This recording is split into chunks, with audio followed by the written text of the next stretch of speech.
दुरूद शरीफ पढ़ लें।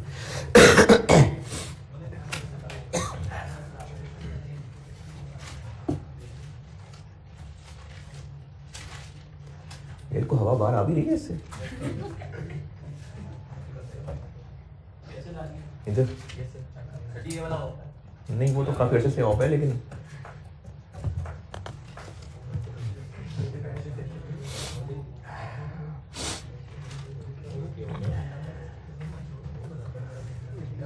सवाल मैंने दो कहे थे, एक सब बच्चों के लिए और एक अच्छे बच्चों के लिए।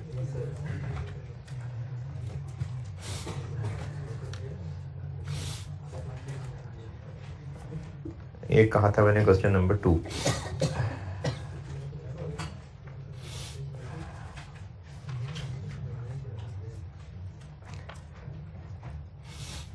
जी क्वेश्चन नंबर 2 जिन्होंने किया है, क्वेश्चन 2 में कुछ पूछना है तो बताएं।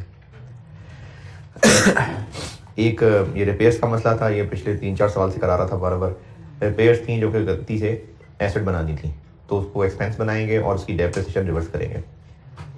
और एक एस्टीमेट चेंज था 1 जुलाई 11 यानी इस साल के शुरू में एस्टीमेट रिवाइज किया तो बस कर दिया, फिर क्या एरर क्या है इसमें? हाँ, following additional information has not been taken into account, तो एस्टीमेट चेंज किया है लेकिन इसको कंसिडर नहीं किया, ये गलती है। तो पुराने के मुताबिक डेप्रिसिएशन कर दी है, ये गलत है। एस्टीमेट चेंज हो जाना चाहिए था। जैसे पुरानी लाइफ थी 5 साल, तो कॉस्ट 70 डिवाइडेड बाय 5 14। पिछले साल खरीदा था, 1 साल तो चलो गुजर गया, 1 साल गुजरने के बाद बाकी बुक वैल्यू रह गई 56। अब एस्टीमेट चेंज हो रहा है तो इसको रिवाइज यानी रिमेनिंग लाइफ पे बांटना चाहिए था। अब रिमेनिंग लाइफ, इसमें एतराज हो सकता है किसी को जिसने भी किया है कि रिमेनिंग लाइफ 8 है कि 7 है। जिन्होंने भी किया है 8 क्यों नहीं? उसने ना 5 और 8 को रिलेट किया है। उसने कहा 5 की जगह 8, तो जो 5 था वो उसकी जगह वो 8 है। तो अगर 5 टोटल था तो फिर 8 भी टोटल है। तो अगर 5 आप रिमेनिंग लेना है तो फिर 8 भी रिमेनिंग है। फिर अगर 5 को रिमेनिंग लेना है तो फिर ये गलत है, क्योंकि उसने 5 को 8 से बदला है। तो जो चीज 5 थी उसकी जगह अब 8 आ गया है। तो टोटल लाइफ 5 थी, इसलिए टोटल लाइफ अब 8 है। तो अब जब रिमेनिंग लाइफ देखेंगे तो 8 की बजाय 7 हो जाएगी। तो डेप्रिसिएशन जो चार्ज हो गई है वो 14 हो गई है, जबकि सही में डेप्रिसिएशन 8 होनी चाहिए थी। तो 14 रिवर्स करके 8 चार्ज कर दी। ये था जी सवाल। इसमें डी पार्ट नहीं कहा है अभी, बाकी 3 कहे थे करने को।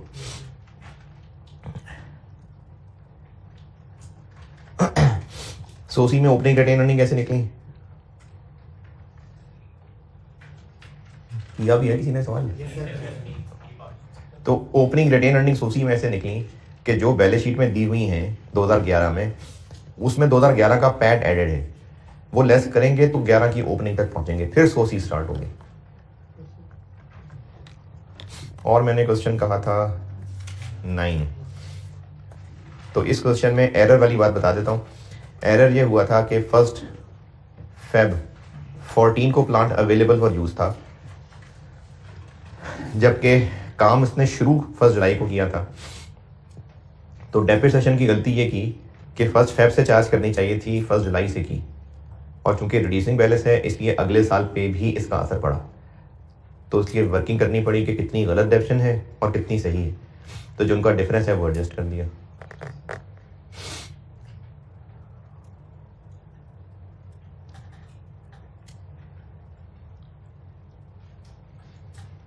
जी क्वेश्चन 9 जिसने भी किया, अगर किसी अच्छे बच्चे ने किया तो किया, कोई सवाल परेशानी?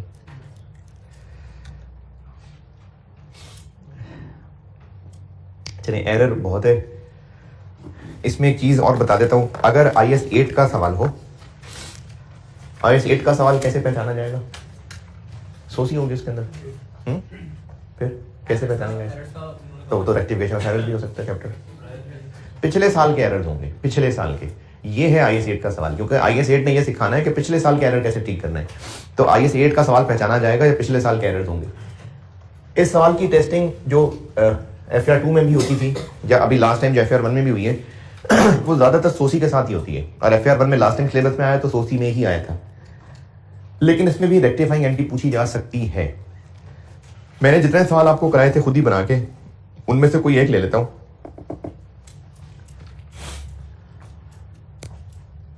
बोरिंग कॉस्ट वाला देखिएगा कौन सा सवाल कराया था मैंने, उसमें इन्वेंट्री भी हो, बोरिंग कॉस्ट भी हो, ये जो खुद ही बना के लिखवाता था। स्टॉक भी है इसमें, स्टॉक भी है। ये जो खुद ही बना के सवाल लिखवा रहा था उनमें कोई दूसरा तीसरा होगा, शायद चौथा होगा, पता नहीं। जो खुद ही बना के करा रहा था उनमें चौथा होगा, और ये करवाया होगा मैंने लेक्चर पता नहीं कौन से में।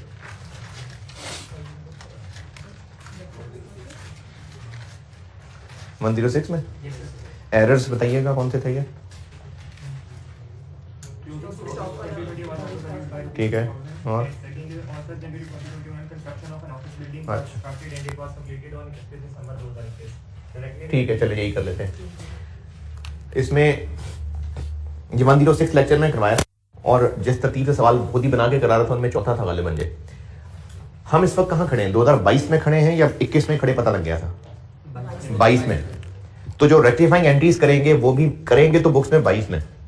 अच्छा, उन एरर्स की अगर रेक्टिफाइंग एंट्रीज मांग ली जाए, IS 8 का सवाल हो यानी जिसमें पिछले साल के एरर्स हैं, और रेक्टिफाइंग एंट्रीज मांग लें, तो उनको कैसे करना है उसका तरीका सिखा रहा हूं।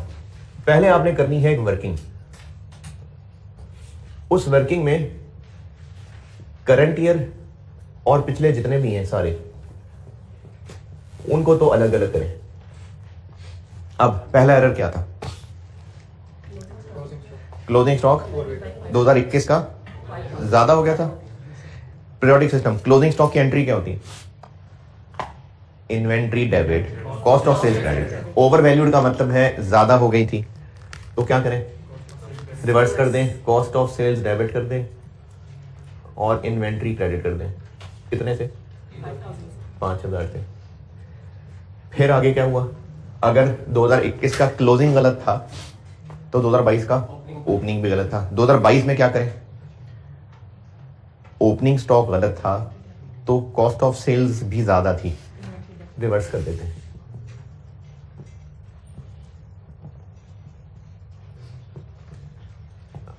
जब इस सवाल को सॉल्व किया था तो इनकम स्टेटमेंट को ठीक करते हुए यही काम किया था। 2021 का क्लोजिंग गलत था, 2022 का ओपनिंग गलत था, ये दो एरर थे ना। 2021 की इन्वेंट्री ओवर वैल्यू होने से दो एरर हुए हैं। दो एरर कैसे हो गए, 21 का क्लोजिंग गलत है और 22 का ओपनिंग गलत है, तो दोनों जगह ठीक किया था हमने। इसको एक जगह ऐड किया था, एक जगह लेस किया था। तो जो क्लोजिंग ज्यादा को कम करने की एडजस्टमेंट है वो ये हो गई, जो ओपनिंग ज्यादा है कम करने की एडजस्टमेंट है वो ये हो गई। मैंने आपको जब पीरियोडिक की एंट्रीज बढ़ाई थी ना, पीरियोडिक सिस्टम की, तो उनमें कभी भी जब कभी दिल करे तो पेजेस पलटने का, एक मैंने ओपनिंग स्टॉक की एंट्री बताई थी कि ओपनिंग स्टॉक है वो कॉस्ट ऑफ सेल्स को चार्ज किया जाता है। वो एंट्री बताई थी cost of sales debit, inventory credit. जब मैंने आपको इन्वेंट्री पढ़ाते हुए एंट्रीज पढ़ी थी पीरियोडिक में, तो ये एंट्रीज लिखवाई थी, इस जगह करके लिखवाई थी कि अगर इसी रूम में पढ़ाया था तो। ओपनिंग स्टॉक की एंट्री यानी ओपनिंग स्टॉक को कॉस्ट ऑफ सेल्स में ट्रांसफर करने की एंट्री थी cost of sales debit, inventory credit. ज्यादा से हो गई है ये entry, cost of sales debit, inventory credit. Reverse कर दें, ये रिवर्स कर दें। क्लोजिंग स्टॉक की एंट्री बताई थी इन्वेंट्री डेबिट और कॉस्ट ऑफ सेल्स क्रेडिट, ज्यादा से हो गई एंट्री, रिवर्स कर दें। 21 का क्लोजिंग गलत था, 22 का ओपनिंग गलत था। अगला एरर 3 था, 5 था।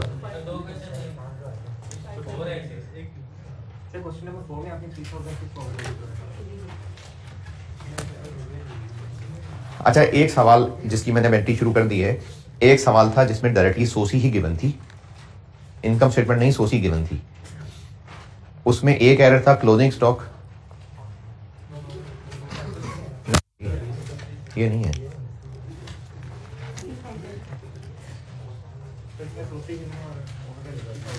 ओवर वैल्यू बाय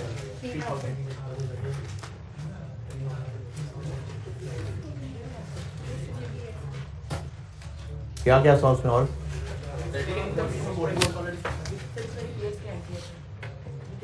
रिपेयर्स ही है। खैर है वही वाला, अब रिपेयर वाला ही कर लेते हैं हम, ठीक है।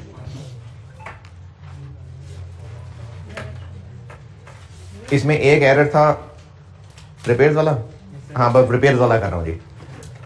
अगर नहीं भी तो कोई बात नहीं, जो चीज बतानी है वो चीज समझा रहा हूं, बस सवाल जो भी था, क्योंकि जो चीज मैं यहां काम करने लगा हूं बस वो बात समझनी है, कोई सवाल नहीं था ऐ बस मैं कुछ रेक्टिफाइंग एंट्री लिख रहा हूं, एक बात समझानी है बस। दूसरा एरर क्या था उसमें? फिर कंस्ट्रक्शन रिपेयर्स, तो सेकंड क्या थी? अच्छा बोरिंग कॉस्ट थी। दोबारा बताएं। 1 जनवरी 2021 ठीक है।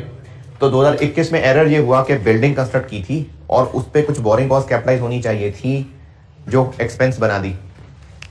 क्या कर दिया? इंटरेस्ट एक्सपेंस कर दिया डेबिट। क्या करना चाहिए था? अब रेक्टिफाई क्या करें? बिल्डिंग डेबिट कर दें वापस और इंटरेस्ट एक्सपेंस या फाइनेंस कॉस्ट क्रेडिट कर दें। कितनी? 10,000। और इसी से रिलेटेड बिल्डिंग की डेप्रिसिएशन भी करें। कितनी? 1000 2022 में। Depreciation debit accumulated action credit 1000।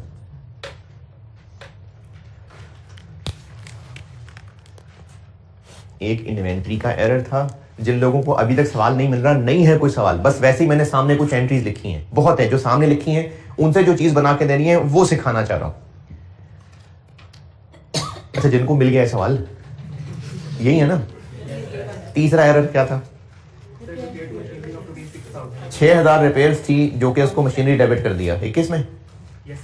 तो एरर ठीक कर लेते हैं, रिपेयर्स वापस डेबिट कर देते हैं और प्लांट मशीनरी क्रेडिट कर देते हैं 6000।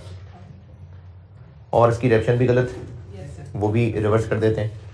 Accumulated depreciation debit, depreciation credit 600 और यहाँ भी एक्यूमुलेटेड डेप्शन क्रेडिट डेप्रिसिएशन डेबिट 1080।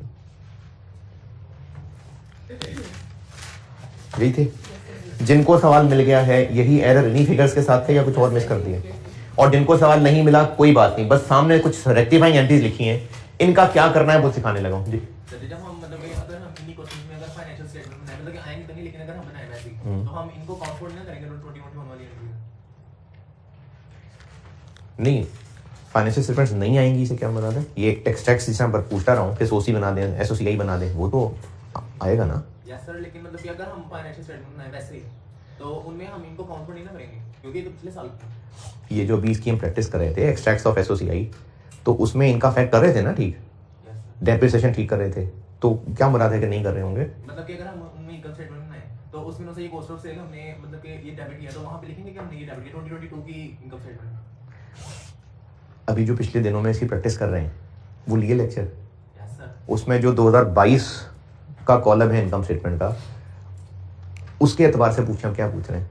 मतलब कि अगर हम मुझसे 2022 की इनकम स्टेटमेंट उन्हीं सवालों में से कोई एक सवाल लेके पूछें, यही सवाल जो भी खोला हुआ था इसी को पूछ लो। चलो मतलब कि ये सही है ये हां, इसको हम मतलब इनकम स्टेटमेंट अगर हम इसकी बनाई इनकम स्टेटमेंट तो क्या हम ये 2021 वाली इनसे एंट्रीज नहीं है? कोई सवाल इनकम स्टेटमेंट जिसमें बनवाई हो मैंने वो खोलो और उसको देख के पूछो। इससे अगला पिछला सवाल कोई भी होगा, इससे पिछला होगा शायद, जिसमें मैंने इनकम स्टेटमेंट दी हुई थी। शुरू के 2-3 सवालों में इनकम स्टेटमेंट ही कराई थी मैंने, उनमें से कोई भी एक सवाल देखो उसमें जो एरर है, अब उनको देख के पूछो जो पूछना चाह रहे हो। हाँ, अगर फाइनेंशियल स्टेटमेंट बनाए तो फाइनेंशियल स्टेटमेंट यही होती है ना, इनकम स्टेटमेंट, बैलेंस शीट, सोसी, कैश फ्लो, ये फाइनेंशियल स्टेटमेंट्स ही होती हैं। तो सर्टिस में हम बिल्डिंग का लिखेंगे, पीपी का लिखेंगे, तो पहले इनकम स्टेटमेंट वाली बात क्लियर करो। मतलब कि दोनों में आ गया ये वाली कि मतलब कि अगर हम इनकम स्टेटमेंट या फाइनेंशियल स्टेटमेंट बनाएंगे तो हमने बिल्डिंग डेबिट किया 10,000। ये जो भी सामने सवाल खोला हुआ है इसमें इनकम स्टेटमेंट है, तो इनकम स्टेटमेंट सवाल इसमें इनकम स्टेटमेंट है। इसमें जो एरर नजर आ रहे हैं इनका सोल्यूशन देखो, इनकम स्टेटमेंट में इसको कहां ठीक किया, 22 में क्या ठीक किया, 21 में क्या ठीक किया, कहीं सेल्स ठीक की होंगी, कहीं कॉस्ट ऑफ सेल्स ठीक की होंगी। अब इनको देख के इस सवाल के एतबार से पूछो कि इसमें जो काम किया है कैसल में भी वो कर रहे होंगे, नहीं कर रहे होंगे। अब पूछना क्या चाह रहे हैं आप? हाँ ठीक, ये एरर्स ठीक कर लिए। ये सब एंट्री किस दिन हो रही है, किस साल में, ये कब पता चला हमें सारा कुछ एरर का? तो ये सारी रेक्टिफिकेशन 22 में ही हो रही होगी। अब अगर आपसे 2022 में रेक्टिफिकेशन एंट्रीज पूछ ली जाए, एक है कि हम इनकम स्टेटमेंट के एक्सट्रैक्ट्स बना रहे हैं या बैलेंस शीट के एक्सट्रैक्ट्स बना रहे हैं, 22 वाला कॉलम तो सही कर ही रहे हैं, 21 वाला कॉलम भी ठीक कर रहे हैं, उसको रीस्टेटेड कह रहे हैं। और ये सारा काम कब हो रहा है? 22 में हो रहा है। रेक्टिफाइंग एंट्रीज भी पूछी जा सकती है, और असल में रेक्टिफाइंग एंट्रीज हो रही होंगी बुक्स के अंदर, क्योंकि अकाउंटिंग में चीजें डेबिट क्रेडिट से ही आगे चलती हैं, तो असल में इनकी भी रेक्टिफाइंग एंट्रीज ही हो रही होंगी। हो सकता है सवाल में आपसे ये एक्सट्रैक्ट्स रिवाइज करने को कह दिया जाए, हो सकता है रेक्टिफाइंग एंट्री करने को कह दिया जाए। रेक्टिफाइंग एंट्री मांगी जा सकती है। IS 8 के सवाल की बात कर रहा हूं। कैसे पता IS 8 का सवाल है? तो 2022 में खड़े हैं और उसमें हमें 2021 के भी एरर्स पता चल रहे हैं।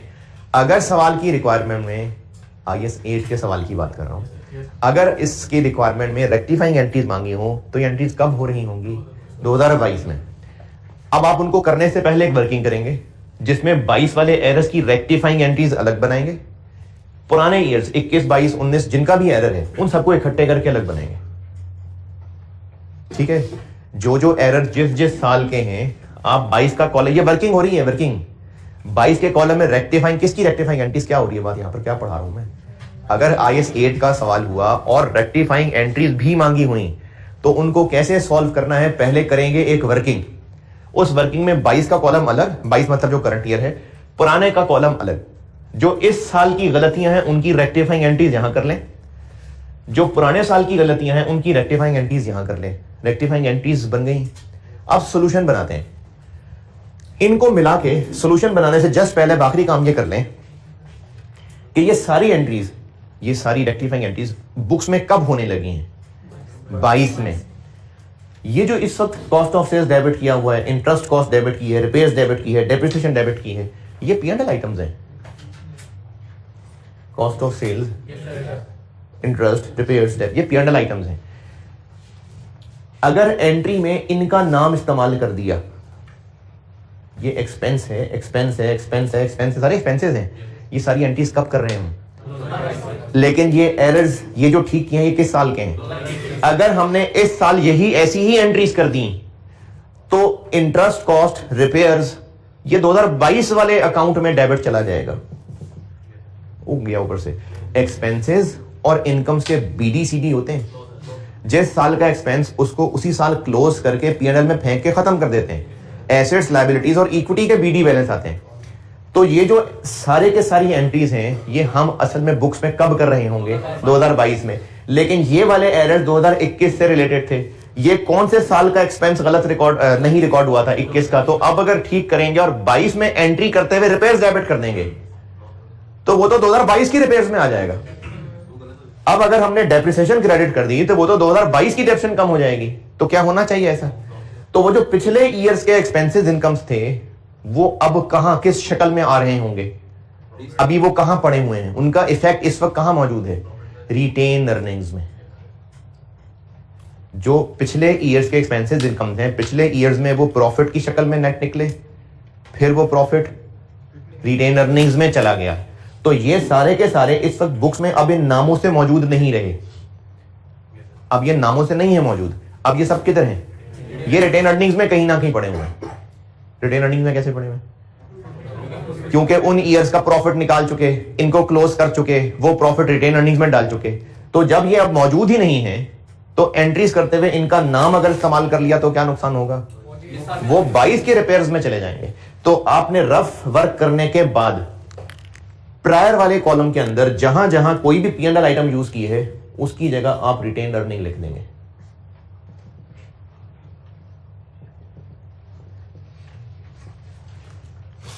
इस वक्त बात ये हो रही है कि IS 8 का सवाल हो और आपसे रेक्टिफाइंग एंट्रीज भी पूछी हो या रेक्टिफाइंग एंट्रीज ही पूछी हो, आप उसकी वर्किंग करते हुए करंट का कॉलम अलग और प्रायर अलग, ये वर्किंग है, रफ वर्किंग कह लें। और जो एरर्स हैं जिस साल के हिसाब से, उस साल के हिसाब से सोचें। जैसे ये 21 के हिसाब से क्या एरर था? क्लोजिंग स्टॉक ओवर था, ठीक कर दें। फिर इस एरर को 22 के हिसाब से सोचें, ओपनिंग गलत था, ठीक कर दें।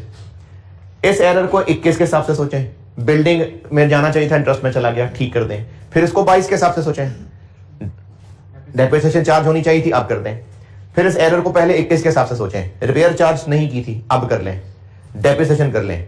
फिर 22 के हिसाब से सोचें, डेप्रिसिएशन रिवर्स कर लें।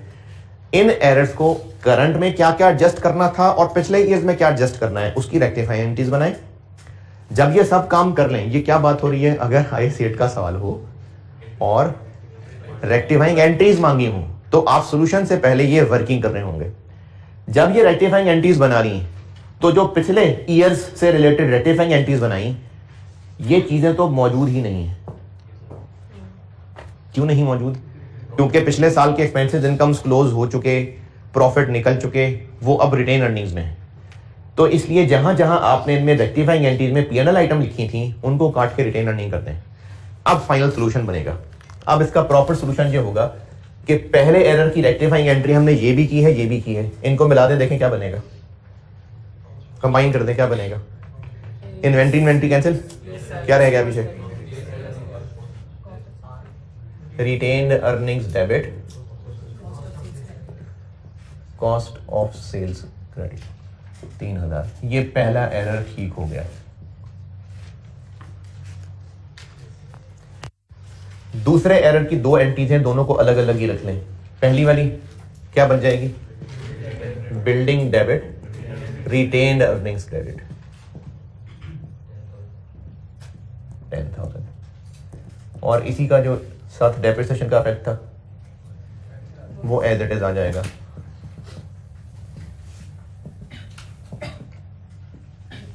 फिर तीसरी retain earnings debit, plant and machinery credit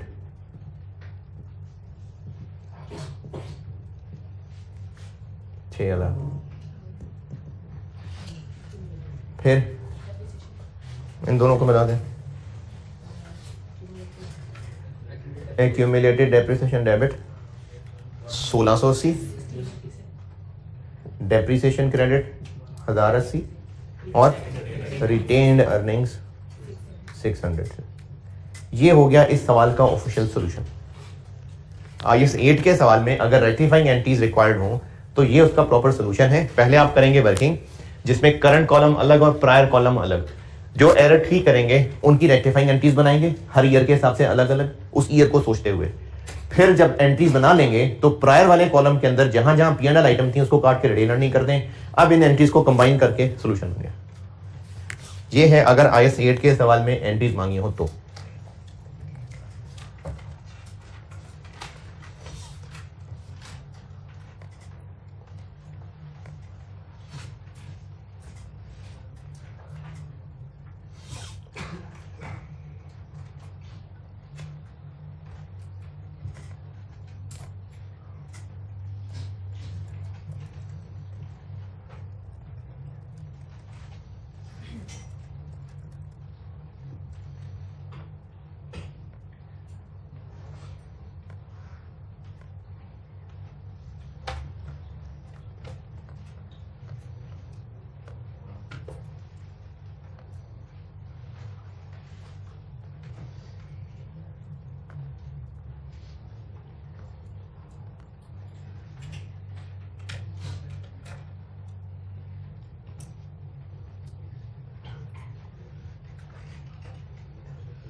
SOCI के एक्सट्रैक्ट्स की भी कर ली प्रैक्टिस, SOC भी हो गई, HFP के एक्सट्रैक्ट से भी हो गए।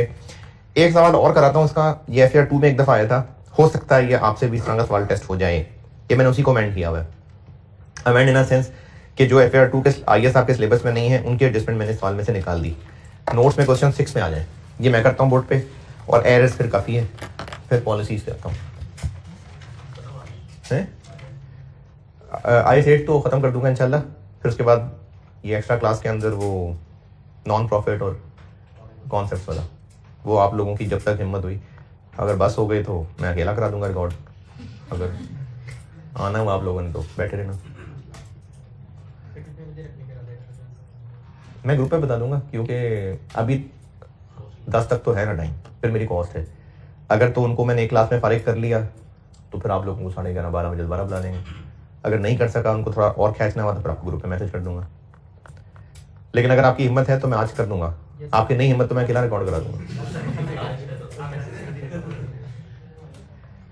क्वेश्चन नंबर 6, पढ़ लीजिए, मैं करता हूं बोर्ड पे।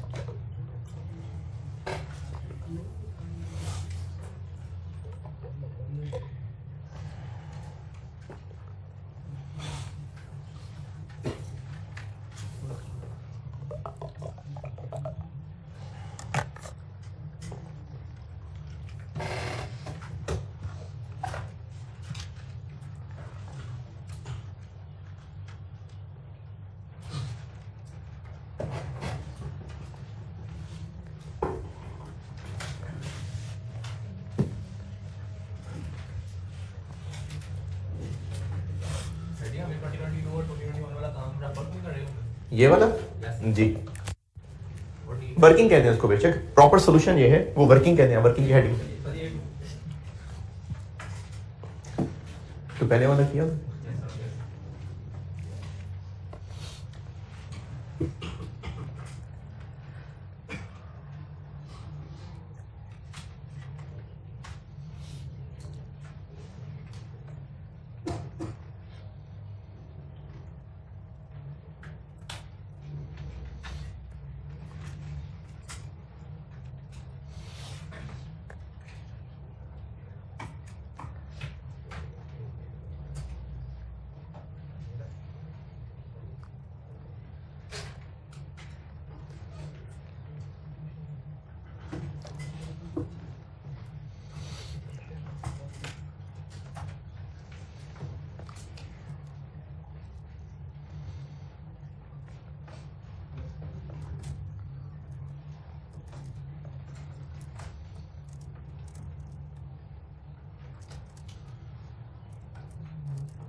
क्या पोर्टल पे रखे हैं?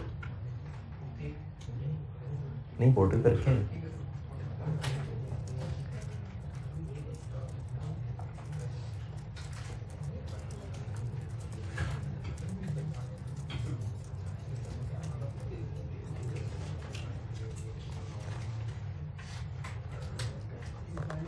जी पढ़ ले तो मैं करूं। जिनको अभी तक क्वेश्चन नहीं पता, क्वेश्चन 6 कहा था पढ़ने को। क्वेश्चन 6 में 2014 की बैलेंस शीट दी हुई है, और इससे पहले जितने सवाल अभी आई सेट में करा रहा था उसमें इनकम स्टेटमेंट के एक्सट्रैक्ट, सोसी के एक्सट्रैक्ट्स, बैलेंस शीट के भी इवन के एक्सट्रैक्ट्स ही थे, होमवर्क भी दिया था वो भी ऐसे ही था। अब है पूरी बैलेंस शीट, पूरी टैली बनी हुई बैलेंस शीट।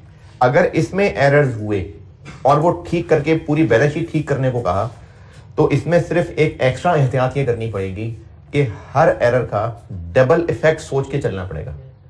देखें, पहले जब इनकम स्टेटमेंट ठीक कर रहे थे ना, तो वर्किंग में प्रॉफिट लिखा, उस प्रॉफिट की रिपेयर्स गलत थी, वो ठीक कर दी, डेप्रिसिएशन सही चार्ज कर दी, सही प्रॉफिट निकल आया। अब अगर बैलेंस शीट पूरी बनी है, पूरी से मुराद टोटल, दोनों साइड्स टोटल टैली है, अब अगर आप रिपेयर की गलती ठीक करेंगे तो सिर्फ ये नहीं सोचेंगे कि रिपेयर एक्सपेंस गलत था, प्रॉफिट गलत था, प्लांट एंड मशीनरी को भी ठीक करना पड़ेगा। यानी अब हर एरर को डबल इफेक्ट सोच के करेक्ट करेंगे तो एंड पे बैलेंस शीट टैली रहेगी। नहीं समझे बात? एरर ठीक करेंगे तो अब दोनों इफेक्ट सोचने पड़ेंगे ना, क्योंकि बैलेंस शीट एंड पे टैली रखती है। ये इसमें एक्स्ट्रा एहतियात है, वरना काम तो वही है जो पिछले 2-3 क्लासेस से कर रहे हैं। तो इसमें अब एक पूरी बैलेंस शीट बनी हुई है, इसके नीचे एरर दिए हुए हैं, उन एरर्स को ठीक करना है, लेकिन उन एरर्स को ठीक करते हुए उसके दोनों इफेक्ट को सामने रख के ठीक करना है और बैलेंस शीट ठीक करके बनानी है।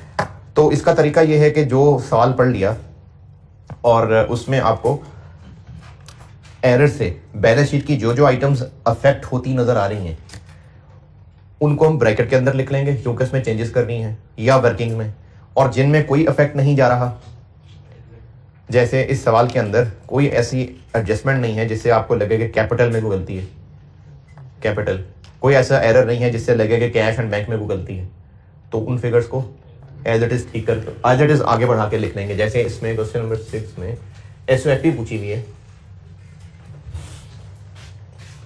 वो नोटेड वही मिटा दूं।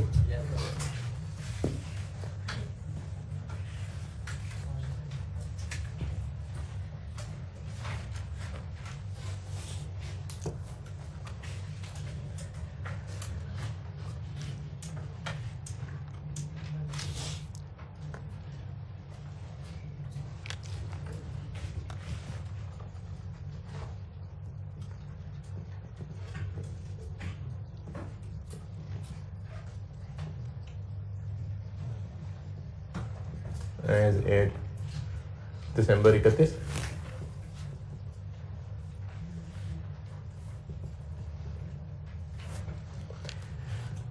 नॉन करंट एसेट्स में क्या क्या है? PPE है। PPE से रिलेटेड कोई एरर है नीचे? जी है, बिल्कुल, व्हीकल खरीदने की बात की हुई है, तो इसको फिर ब्रैकेट में लिख लेते हैं। कितने हैं? 1876। और क्या है? इंटेंजिबल एसेट्स, इनसे रिलेटेड भी एरर है नीचे, इसको भी फिर ब्रैकेट में लिख लेते हैं। कितना है?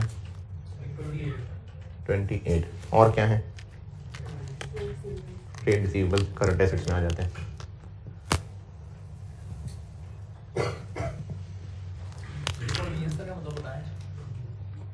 प्रोविजंस ये असल में चूंकि FR2 का सवाल है ना, तो प्रोविजंस IAS 37 होता है FR2 में, तो आप एक्रूवल्स ही समझ लें। एक्रूवल्स क्या है जी? ट्रेड रिसीवेबल्स यानी डेटर्स हो गए, ट्रेड रिसीवेबल्स हो गए, इनके भी बारे में एरर है नीचे बिल्कुल 630। और इन्वेंट्री, इनके बारे में भी एरर है नीचे 503। और क्या है? Pre payments and other receivable, इनके बारे में कोई एरर नहीं है नीचे। कितना? 23। और कैश एंड बैंक के बारे में भी कोई एरर नहीं है 13। अच्छा, जिनको अभी फिलहाल समझ नहीं आ रही ना किसके बारे में एरर है किसके बारे में नहीं है, वो सारा कुछ ब्रैकेट में लिख लें। नहीं होगी एडजस्टमेंट तो आगे लिख लेंगे ब्रैकेट काट के।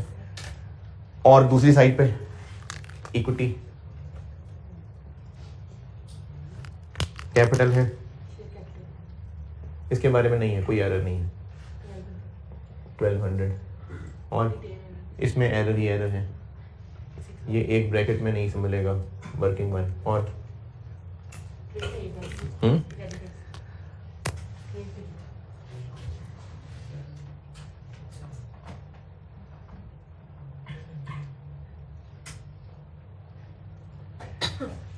जी करंट लायबिलिटी, पेएबल्स आ गए, इनके बारे में बिल्कुल दिया हुआ एरर। कितने हैं? 645। और क्या है? एक्रूवल्स 390 और अदर लायबिलिटीज, इसके बारे में बिल्कुल है एरर। कितने? 215। और ये जो रिटेन अर्निंग्स हैं इनकी मैंने वर्किंग कर ली अलग।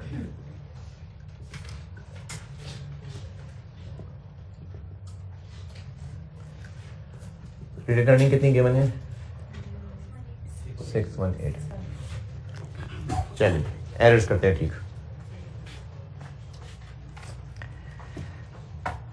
नंबर 1, क्लोथिंग इन्वेंट्री में कुछ चीजें हैं जिनकी कॉस्ट 3 मिलियन है, डैमेज्ड हैं, इनकी कॉस्ट 3 मिलियन है, लेकिन NRV 2.1।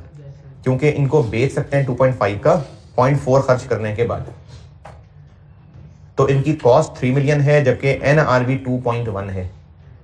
तो इन्वेंट्री में कुछ गुड्स शामिल हैं, यकीनन 3 मिलियन पे ही होंगी, NRV कम है तो ठीक है, सब ब्रांड में NRV पे ले आए। कितना कम कर लें इन्वेंट्री को? 0.9। 3 मिलियन कॉस्ट है और NRV 2.1 है, तो इसको राइट डाउन कर लेना। क्या इफेक्ट कहाँ कहाँ पड़ेगा उसका? रिटेन अर्निंग में, क्योंकि NRV राइट डाउन करेंगे तो इससे प्रॉफिट कम होंगे। तो एक तो NRV राइट डाउन कर लेते हैं, 3 - 2.1 0.9। और इसका दूसरा इफेक्ट इन्वेंट्री को कम करना है, इन्वेंट्री कम कर लेते हैं। ये मैं भी कुछ देर पहले बात कर रहा था कि अगर प्रॉपर बैलेंस शीट का साल है, पूरी बैलेंस शीट बनी तो हर एरर का डबल इफेक्ट इंश्योर करें फिर आगे बढ़े। तो इन्वेंट्री कम कर दी और वो एक्सपेंस बन गया। अगर एसोसिएट बना रहे होते तो उसके फेस पे कॉस्ट ऑफ सेल आ जाती। यानी ये इफेक्टिवली ऐसा एरर है कि इन्वेंट्री ओवर वैल्यूड है। ये जो इससे पहले हम लोग सवाल कर रहे होते ना, इन्वेंट्री वाज ओवर वैल्यूड, तो ये वो है ओवर वैल्यूड, यानी औकात से ज्यादा पे शो हुई है। कहाँ? कॉस्ट ऑफ सेल में ही दिखाएंगे, कॉस्ट ऑफ सेल में। वो फिर आगे उसकी तफसील है कि अगर वो एबनॉर्मल था कि नॉर्मल था, तो फिर वो सवाल वाला इतना को क्लियर बता नहीं रहा होता कि एबनॉर्मल है कि क्या है। तो कॉस्ट ऑफ सेल में लिख दें वो भी ठीक है, कहीं ऑपरेटिंग एक्सपेंसेस में लिख दें वो भी ठीक है। Point number 1 done. Point 2, bad debt right of क्या होता है? बैड डेट राइट ऑफ कि एक रिसीवेबल था, अब यकीन हो गया आपको इससे पैसे नहीं मिलने, राइट ऑफ कर दिया, और बाद में अगर कभी पैसे दे दे तो इनकम बना लेते हैं। जब राइट ऑफ किया होगा तो bad debt debit, debtor credit, और जब कभी बाद में वो पैसे दे दे, पैसे दे दे, कैश डेबिट और बैड डेट रिकवर। डेटर क्यों नहीं क्रेडिट? क्योंकि पैसे तो कस्टमर से मिल रहे हैं, लेकिन हमने कस्टमर से तो पहले ही निकाल दिया हुआ था। पहले अगर हमने कभी पहले 6 मिलियन का डेट राइट ऑफ कर दिया था तो bad debt debit, debtor credit. बाद में इसमें से अगर 4.5 मिलियन मिल गया तो डेटर क्रेडिट कर दें। क्यों नहीं डेटर क्रेडिट? क्योंकि डेटर को हम पहले ही खत्म कर चुके थे, एक्सपेंस बना दिया था। अब अगर रिकवरी हो रही है तो वो एक्सपेंस रिकवर हो रहा है। इसी का बिल्कुल उलट, ऐसा क्रेडिटर जिससे अब पैसे उम्मीद नहीं कि वो लेने आएगा, मर गया है, बिजनेस बंद करके चला गया है, ऐसा क्रेडिटर जिससे उम्मीद ही नहीं कि वो पैसे लेने आएगा, तो वो हमारे पैसे बच गए, उसको कहते हैं क्रेडिटर को हम राइट बैक कर रहे हैं। तो पुराने किसी दौर में हमने क्रेडिटर को राइट बैक कर लिया था और उसको इनकम बना लिया था। वो आ गया पैसे लेने, अब अगर पैसे देने पड़ गए तो क्या करें? एक्सपेंस बना ले।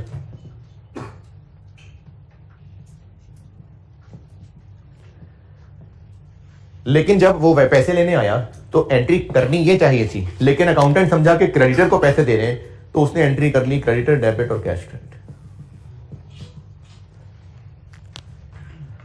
तो रेक्टिफाइंग एंट्री क्या बनेगी? एक्सपेंस बना ले और क्रेडिटर क्रेडिट कर दे। अब ये पॉइंट की सारी अंग्रेजी पढ़ के देख लें, ये सारी कहानियां जो मैंने सुनाई, पॉइंट नंबर 2 की सारी अंग्रेजी पढ़ के देख लें। दिसंबर 14 में हमने एक पुरानी लायबिलिटी सेटल की जो थी असल में 6 मिलियन की, लेकिन बात खत्म कर दी 4.5 देके। The payment was debited to trade payables.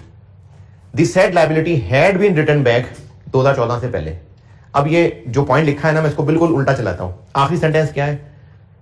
Liability बहुत पहले राइट बैक कर दी थी, ये इस साल उसको पेमेंट की और फाइनली सेटल 4.5 मिलियन की पेमेंट की, लेकिन अकाउंटेंट ने उसको क्रेडिटर्स में डेबिट कर दी। तो ये है इस वक्त जो एरर हो गया वह होना ये चाहिए था सही, ये रेक्टिफाइंग एंट्री। पॉइंट 2 की अंग्रेजी पढ़ के देखना, ये बात समझ आती है कि नहीं? जी जी,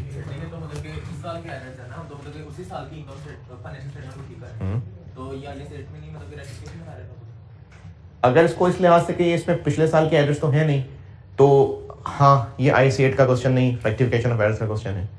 बिल्कुल ठीक है बात, लेकिन रेक्टिफिकेशन ऑफ एरर्स के सवाल मोस्टली जो है ना वो सोल ट्रेडर को सामने रख के बने होते थे, और ये जो है इसमें सारे IAS की चीज़ें हैं, वो इम्पेयरमेंट टेस्टिंग हो रही है, और तो इस लिहाज से मैं इसको IAS 8 में कवर कर रहा हूँ।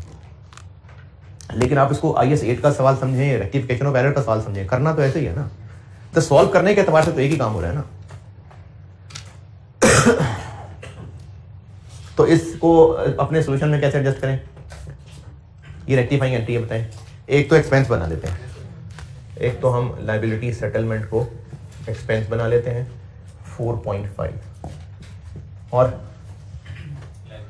क्रेडिटर क्रेडिट, पेबल्स में ऐड लेस, क्रेडिटर क्रेडिट हो रहा है तो ऐड,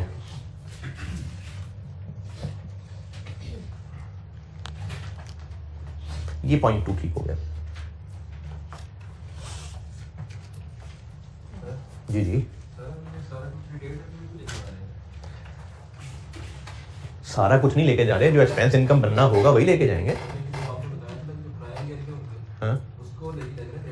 अच्छा हाँ बिल्कुल ठीक है। असल में सवाल ये है, ऑनलाइन वालों को बता देता हूँ कि ये तो हम 21 साल के एरर ठीक कर रहे हैं, तो रिटेन अर्निंग्स में क्यों ठीक कर रहे हैं?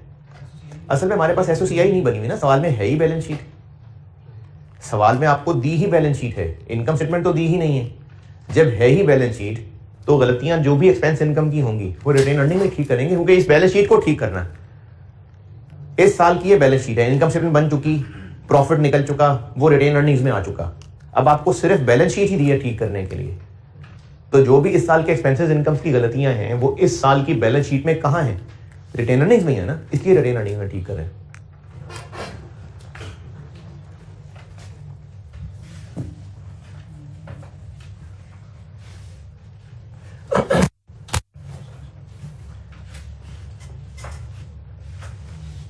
तीसरा एरर,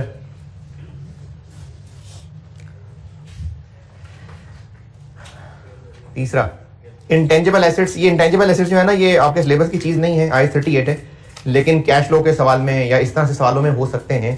ट्रीटमेंट इनकी बिल्कुल PPE जैसी ही होती है।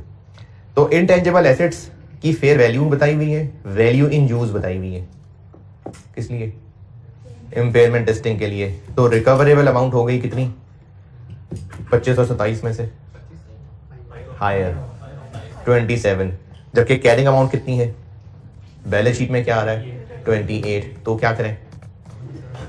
तो इम्पेयरमेंट लॉस कर लें, कितना? 1।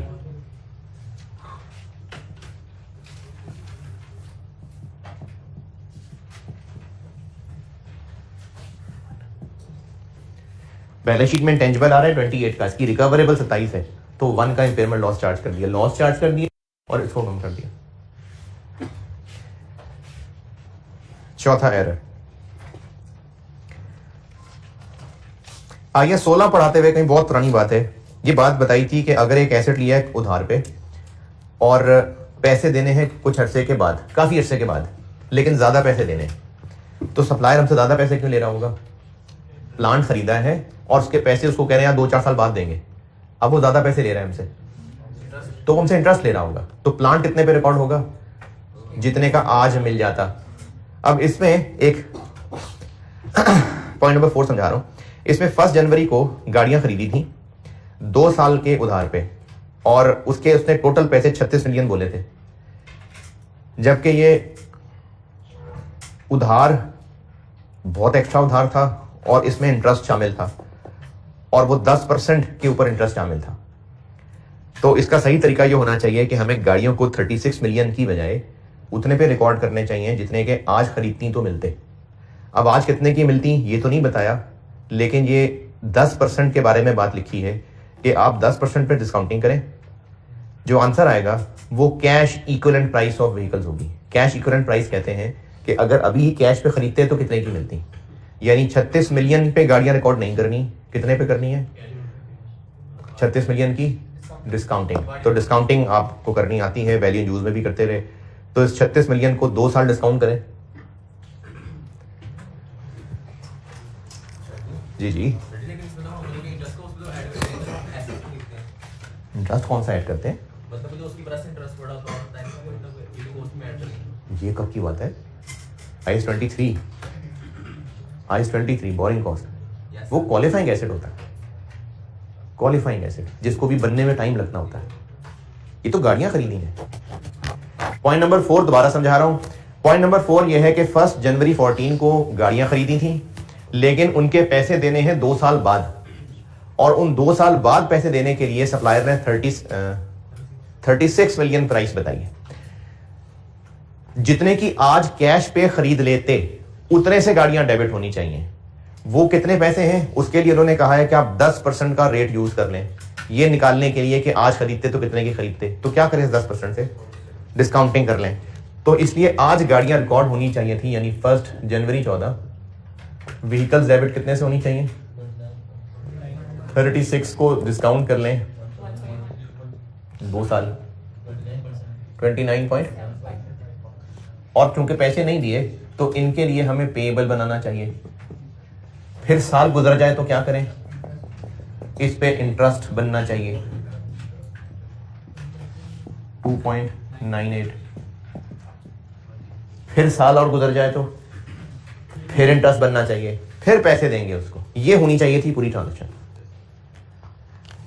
गाड़ियां खरीदी 1 जनवरी को, गाड़ियां डेबिट, जितने पैसे देने हैं उसकी पीवी पे, क्योंकि 36 मिलियन वो क्यों ले रहा है हमसे, क्योंकि 2 साल का उधार दे रहा है, तो उसकी डिस्काउंटिंग इतने पे एंट्री पहले दिन करते हैं, फिर साल एंड पे इंटरेस्ट, फिर अगले साल एंड पे इंटरेस्ट, फिर वो बढ़ के 36 हो गया होता और उसको पैसे दे देते।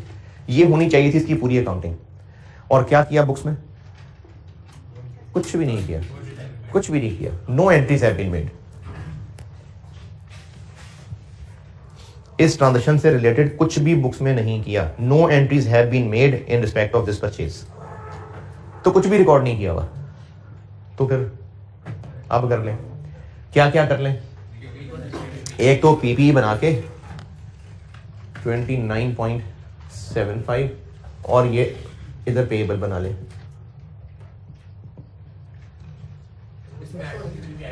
क्या जी, ऐड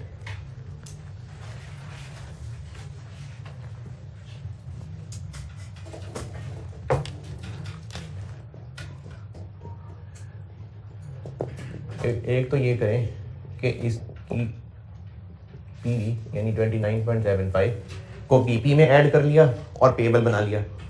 फिर इसके अलावा 1 साल की डिडक्शन भी चार्ज कर ली।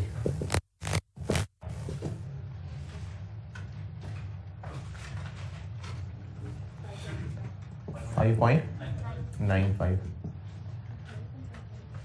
29.75 को 5 में डिवाइड। डेप्रिसिएशन चार्ज करो, क्या करेंगे यहां लेस 5.95 और यहां से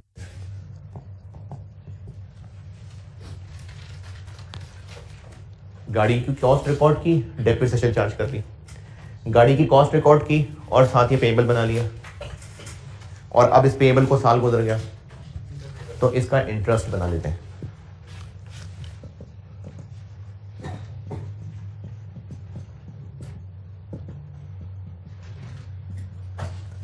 कहां कहां, यहां पर इंटरेस्ट एक्सपेंस आ जाएगा और लायबिलिटी और बढ़ जाएगी। ये पॉइंट नंबर 4 सारा देख लें, इसकी अंग्रेजी, इसकी कैलकुलेशन।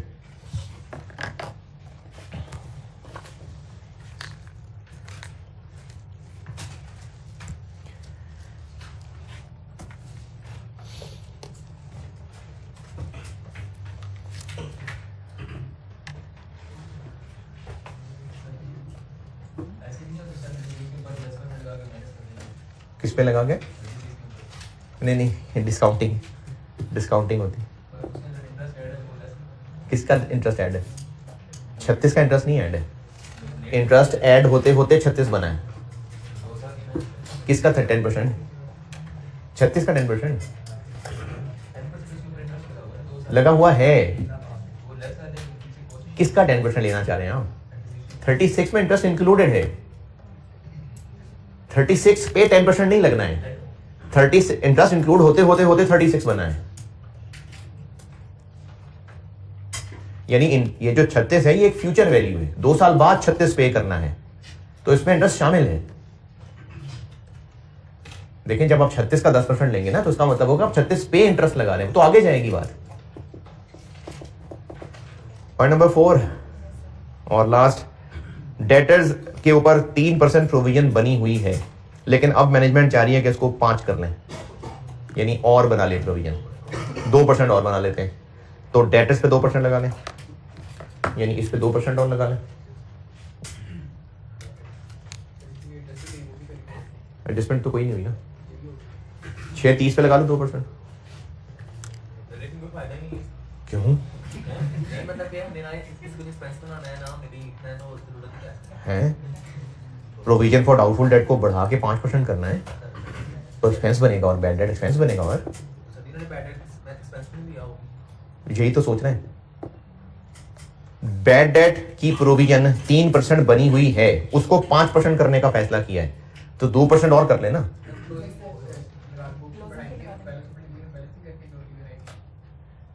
डेटर्स के ऊपर already 3% provision for doubtful debt बनी हुई है, उसको 5 तक पहुंचाना है, मतलब 2% और कर लें तो 630 का 2%।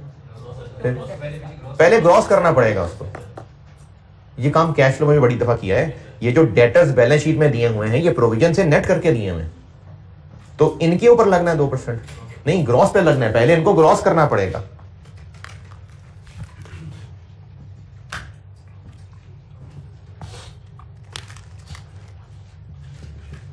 $630 को 97% से ग्रॉस करेंगे तो वो डेटर्स तक पहुंचेंगे। ये 3% माइनस होने के बाद है, और फिर इसका 2% ले लें। इस वक्त प्रोविजन नेट हुई हुई है, यानी डेटर्स जो बैलेंस शीट में नजर आ रहे हैं वो 97% है, ये निकलेंगे ग्रॉस डेटर्स, इनका 2% और लेना। 12.99, यहां से भी लेस और डेटर्स में से भी लेस, क्योंकि मजीद प्रोविजन बन गई, एक्सपेंस बन गया और प्रोविजन और बन गई, तो डेटर और minus. Provision for doubtful debt बना रहे हैं ना, provision for doubtful debt provision बनाते हैं तो बैड डेट डेबिट करते हैं expense, provision for doubtful debt credit करते हैं। डाउट पे ही एक्सपेंस बना रहे होते हैं हम, प्रोविजन फॉर डाउटफुल डेट्स। सबसे मुश्किल टॉपिक ये है। अच्छा,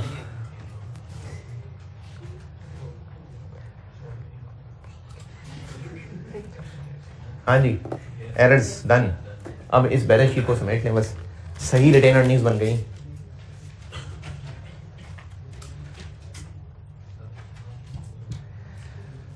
अच्छा, ये सवाल तो मैंने पूरा कर दिया, लेकिन ये हम क्या कर रहे थे, ये बैलेंस शीट कहाँ से आ गई? आई स्टेट में तुम पिछले साल के एरर्स कर रहे थे, तो बिल्कुल ठीक है, आई स्टेट में हम पिछले साल के एरर्स ही कर रहे थे। इसमें बेशक पिछले साल के एरर्स नहीं थे, सारे के सारे इसी साल के ही एरर थे, लेकिन ये स्टाइल क्वेश्चन का कि पूरी बैलेंस शीट दी हुई है और एरर्स ठीक करने हैं, उसकी प्रैक्टिस के लिए सवाल हुआ है। अब आप इसको चाहे रेक्टिफिकेशन ऑफ एरर्स का सवाल कह लें, चाहे आई स्टेट का सवाल कह लें, चले रेक्टिफिकेशन ऑफ एरर्स का सवाल कर लें कि पूरी बैलेंस शीट दी होती है और उसको ठीक करना होता तो कैसे करते, ये सिखाया है इस सवाल से। सही रिटेन अर्निंग्स क्या बन गई? 589.68 589.68। बस बाकी सारे ब्रैकेट्स बंद कर लें तो फिगर्स आ जाएंगी। 27 पीपी 617.01 अच्छा ये 6 अच्छा 17.01 502.1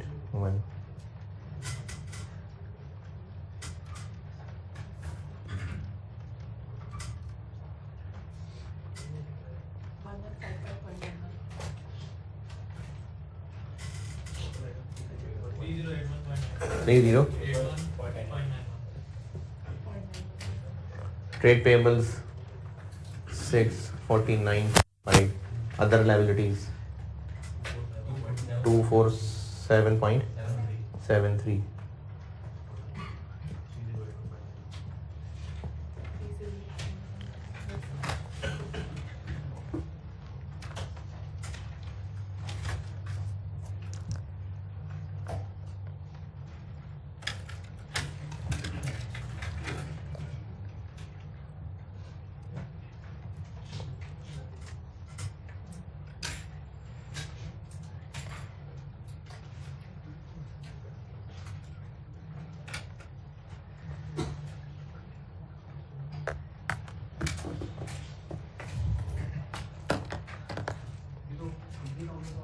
हैं?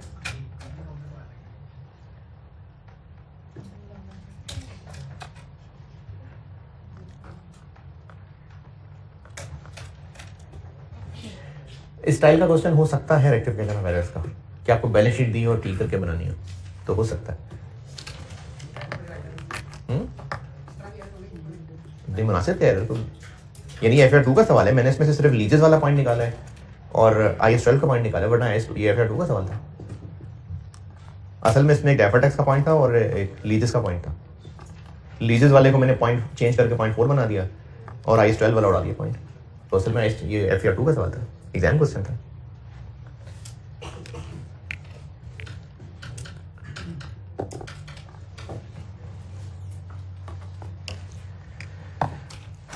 एरर्स बहुत हैं। अब इसमें लास्ट पोर्शन पे आते हैं, पॉलिसीज। तो 10 मिनट लंबे लंबे सांस लेना है तो ले लें, ठीक है यार। 109 लेक्चर लगाऊंगा, ठीक है।